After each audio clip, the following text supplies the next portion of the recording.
My name is Omolara Awoyemi. I head strategic partnerships at Jumia, and I'm also the country manager for Jumia Pay.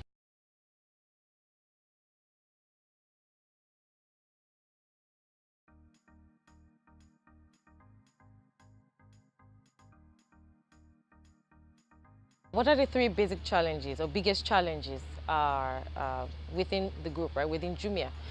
Basically, the biggest challenge we try to solve here is being in the lives of everyone, right? So when it comes to like day-to-day activities, what you do on a regular basis, Jumia wants to be at that level where we can solve a problem, right, that matters to day-to-day living. And that's like the biggest challenge for us because at the end of the day, we want to win across the entire ecosystem. So be it you want to buy a product online, be it you want to buy a digital service, you want to top up your phone, you want to order food online, etc. Jumia wants to be there for you at every point in time. So every touch point, for us, that's like the biggest challenge which we're trying to conquer. The second challenge I would say has to do with the readiness of the market, right? I mean, are the people ready to receive e-commerce? Are the people ready to go online, to do stuff? Are they ready to convert from offline to online?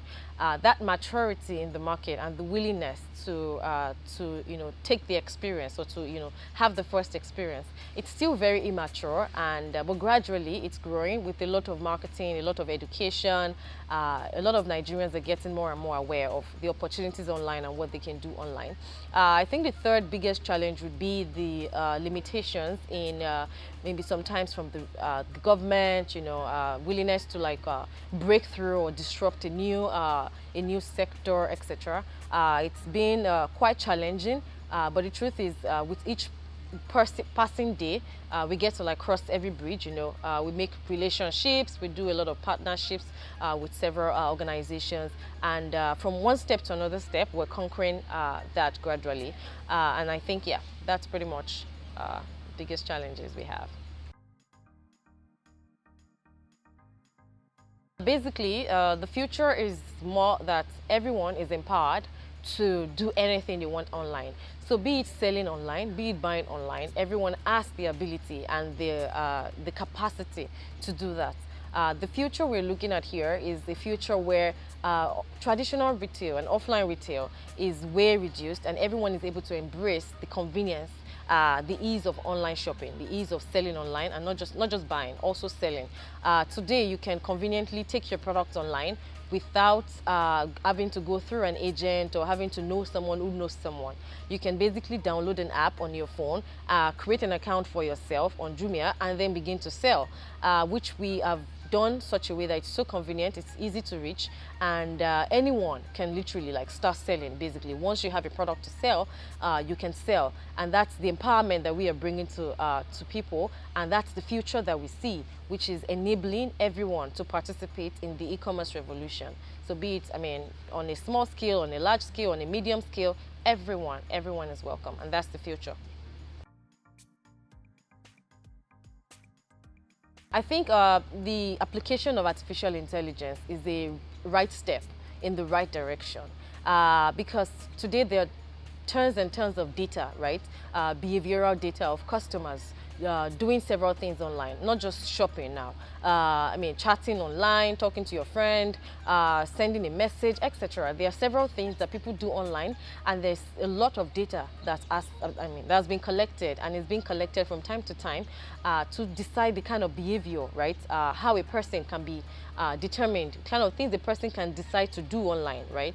And I think the application of artificial intelligence is really good because it basically helps and reduces time that a customer would have spent on a normal day trying to maybe find an item online, for example. I take Jumia as an example where there are thousands and thousands and millions of products online. Where do I start from if I have to find a pair of shoes or a particular bag that I want? With artificial intelligence, a robot or a bot can actually make a decision for me based on my buying history, based on how much buying power I have, how much I typically spend when I shop online, etc. So I think it's a right step in the right direction. I think it should be fully maximized to solve a lot of problems around search, around recommendations, around delivery, around customer behavior in general. And I think yes, it's something that will definitely explode in the coming years. I think the MBA students are very energetic, people, and that's the expectation, because the idea is to prepare you for the business world, right? Out there, you deal with people on different levels, and I think it's very interesting to see young people who are very energetic, who are very curious to want to disrupt or to start a business and want to learn all the strategies possible before they get into that space.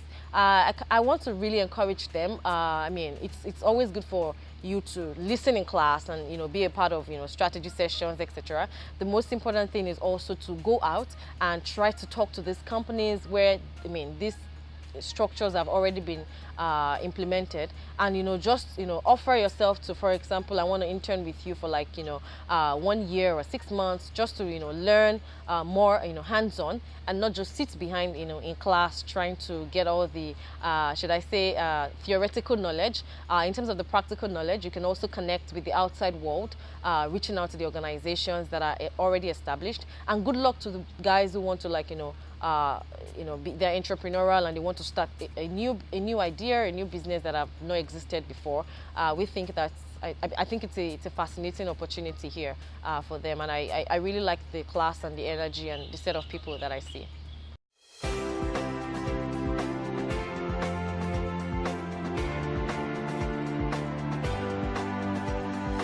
Lagos Business School, Pan Atlantic University.